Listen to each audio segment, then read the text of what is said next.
Under the Food and Drugs Act, Health Canada and the Canadian Food Inspection Agency, the CFIA, hold joint responsibility for food labeling policies. Health Canada, pursuant to the Novel Food section of the Food and Drugs Regulations, is responsible for assessing the human health safety of all food products derived through biotechnology, including those of genetic modification or engineering. If these foods result in a health or safety change, or present significant change in nutrition or composition, Health Canada may require a label detailing the manner in which the novel food differs from its non-modified counterpart. This label would need to state, for example, the nature of a nutritional or compositional change, or the presence of an allergen, yet would not require indication that the food is a product of genetic engineering. To date, Health Canada has considered over 81 novel food applications with a 100% approval rate and has never mandated that the mode of production, genetic modification, appear on the approved product's label. However, the fact that genetically modified foods need not be identified does not necessarily preclude Canadian industry from engaging in voluntary labeling practices.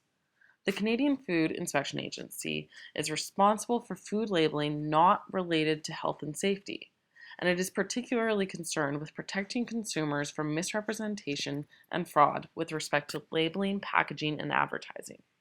Under its watch, and as per the Food and Drugs Act and related regulations, food label and advertising claims pertaining to the use or non-use of genetic engineering are permissible in Canada, so long as a number of criteria are met.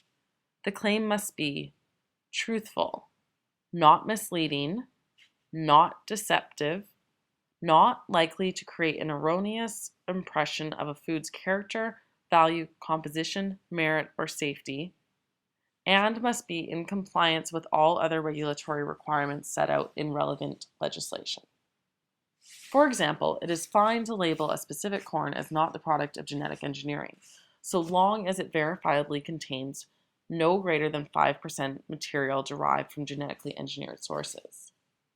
However, for another example, it is not permissible to label a pack of onions as not the product of genetic engineering, as such creates the false impression that these onions are unique, when in reality, no onions in Canada are the product of genetic engineering.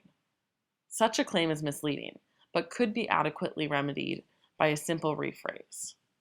These onions, like all onions, are not the product of genetic engineering. This voluntary approach to labeling is increasingly unique to North America. This map shows the various global approaches to genetically modified food labeling. The dark green indicates nations with mandatory labeling for all foods containing 1 or more % genetically engineered content. The light green shows nations that require labeling for foods at a threshold of greater than 1% or at an undefined threshold of genetically engineered content. And the gray, most notably inclusive of Canada and the USA, indicates nations with no mandatory labeling laws for genetically engineered food.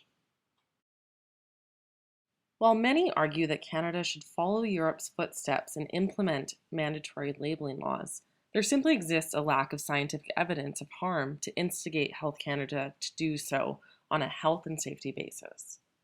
Any changes that are made will likely be, as argued by lawyer and former CFIA President Ron Doring, part of a much larger social and political debate involving consumer organizations that believe people have the right to be informed about what they eat.